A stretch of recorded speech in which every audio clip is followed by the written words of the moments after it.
Hello, fellow traders. 'Tis I, the Rumpled One. It's Monday, May the 6th. The year's 2019. Let's talk trading. Horizontal lines. Let's talk about the highs and lows. Yesterday, or earlier today, depending on where you are in the world, we had some huge gaps. I mean, huge gaps. Great opportunity to really load the boat and drain the banks. So I hope some of you took advantage, and there still might be a few of those trades left. Now, highs and lows, the reason I'm bringing this up is a trader asked me, and I mentioned it in yesterday's video and showed you about having high and low lines that haven't been crossed. So I made him a template, sent it off to him because I'm going to show you that in just a moment.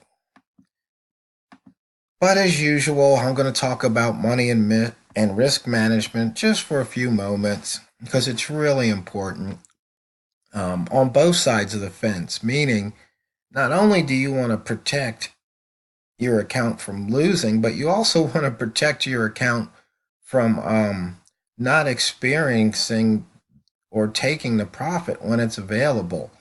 I mean, many of the trades I show you, it might give you 2 pips, 5 pips, 10 pips, 20 pips, 30 pips.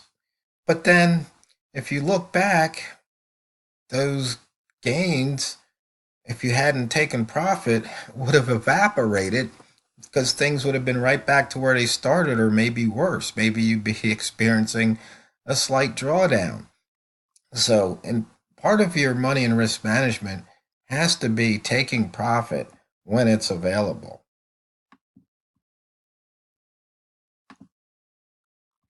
Okay, you can see here, once again, we still have some really nice gaps here. One of them being the euro yen. It gapped down big, 83 pips. And as I mentioned in yesterday's video, as soon as I opened my chart and I saw that, I did not hesitate.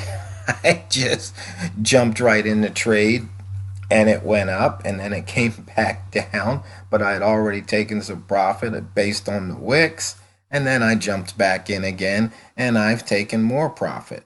And right now I'm flat on the euro yen, just so you know.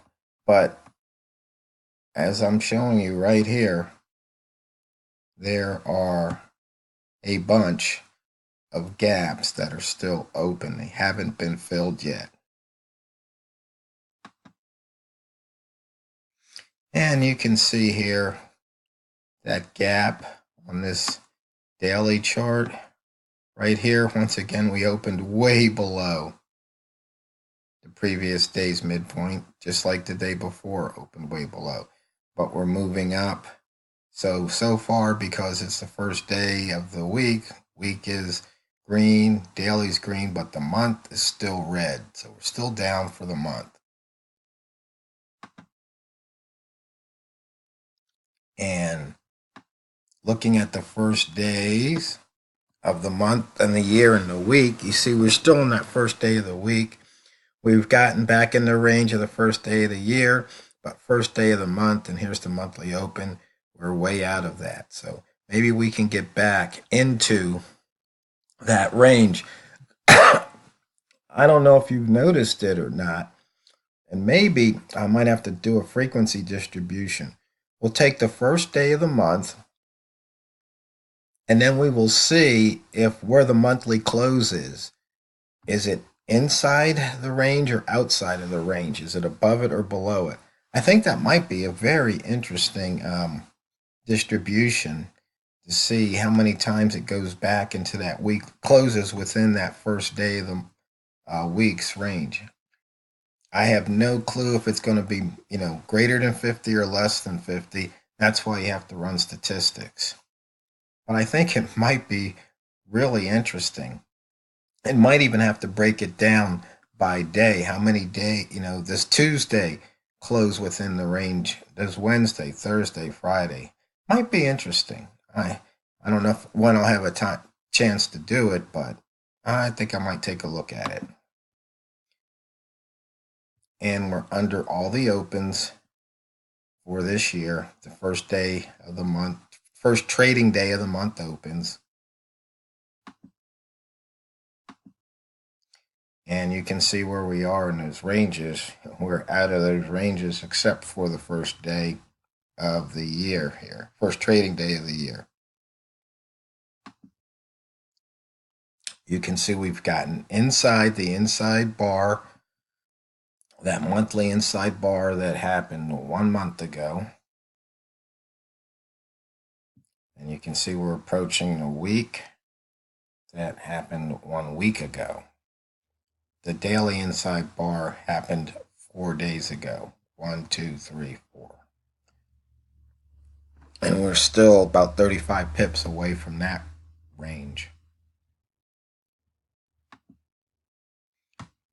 On the simple daily chart, once again, just looking at the highs and the lows, you see we opened way below previous day's low, hence the gap. But if you look at the range today, it's better than normal, but we've only got 4 over 100. The euro yen clocking in at 86. Okay, we're looking at the whole lows, the highest open, lowest opens. There is the lowest daily open for the month so far, which was today. There's the lowest H1 open for the month, which was earlier today. And here's today's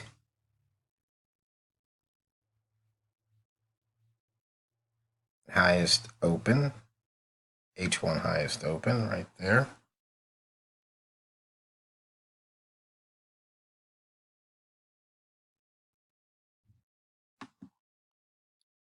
And once again, we're still heading toward the pivot here. See if that pivot's going to get taken out sometime, maybe today, maybe later in the week, possibly not at all.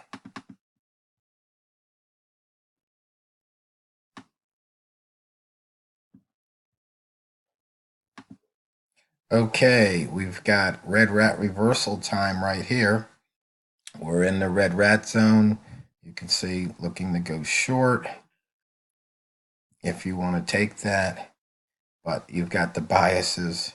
Okay, H1 just opened, so we've got daily, weekly bias long, but it is the first day of the week, so it's not as strong as if it was later in the week. Pivot, once again, we've missed that pivot. You can see here the missed pivots. Price action.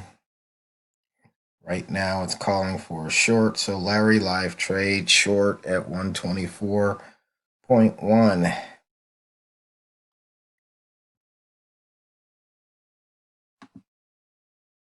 Wick zones, we haven't gotten to the wick zone yet.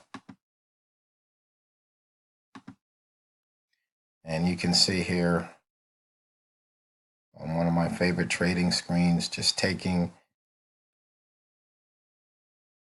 the trade at the line in the direction the price is crossing the line.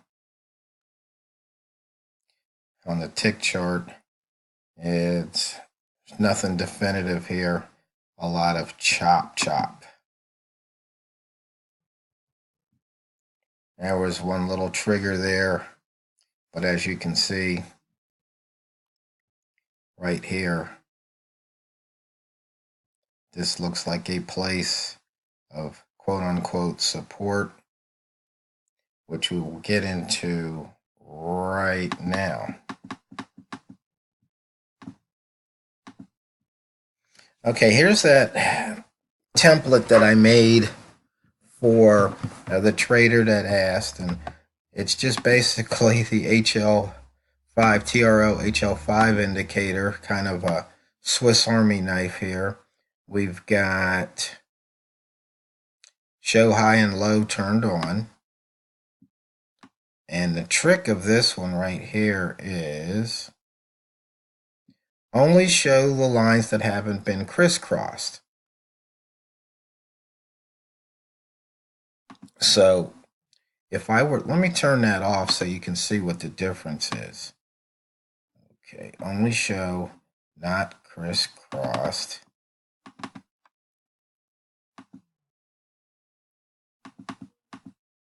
We'll make that false.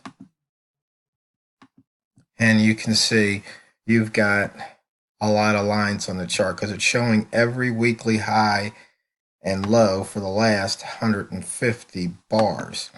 But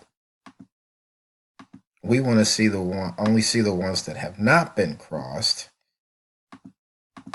Oh, we're not showing the angle. We only want to show the ones that haven't been crisscrossed.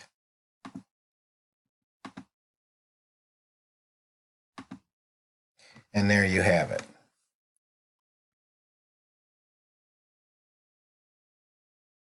And this is even showing the current weekly high low. But we can change that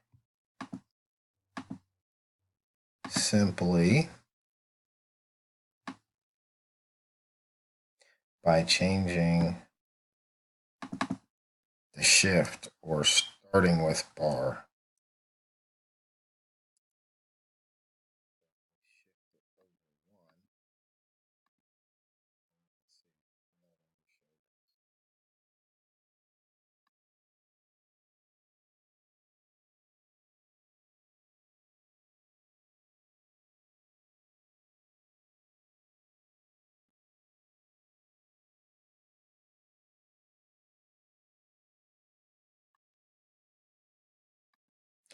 Something looks slightly interesting here. I'm wondering why it's showing this one. It wasn't showing it before. I'm going to have to look at the code.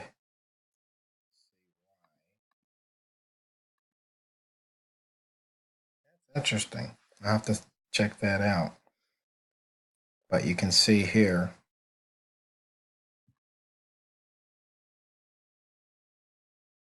Now this is on H4.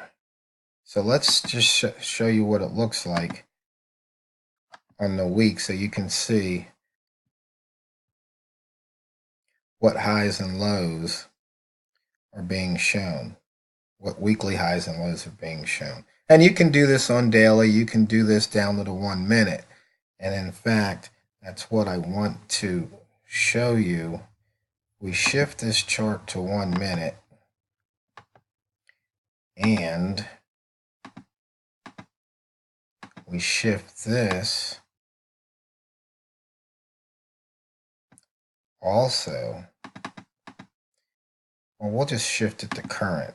Then you can see what it looks like. So you see here on this M1 how this hasn't been crisscrossed until right now. Actually, I think it just crisscrossed it, so it wiped that one out. Point being is that these, you can see these as areas of support or resistance just based on the high-low. Now, there's another chart I want to show you. This indicator, I think I wrote in 2017. Let's take a quick look. Yeah, 2017 price action support resistance. Now, what this indicator will show you is when price gets near a high or a low, and then it comes back, it'll say, okay, right here, 29 bars ago, 26 bars ago, we had a high at this level. But here, 34 bars ago, it was support, but then 31 bars ago became resistance. So once again, using highs and lows, simple price action, showing areas of support and or resistance. So you can use this to determine when to enter, when to exit. So that's it for today, fellow traders. Just remember, as you're trading, it's not what you trade, it's how you trade it. So let's go out there and continue to drain the banks this week.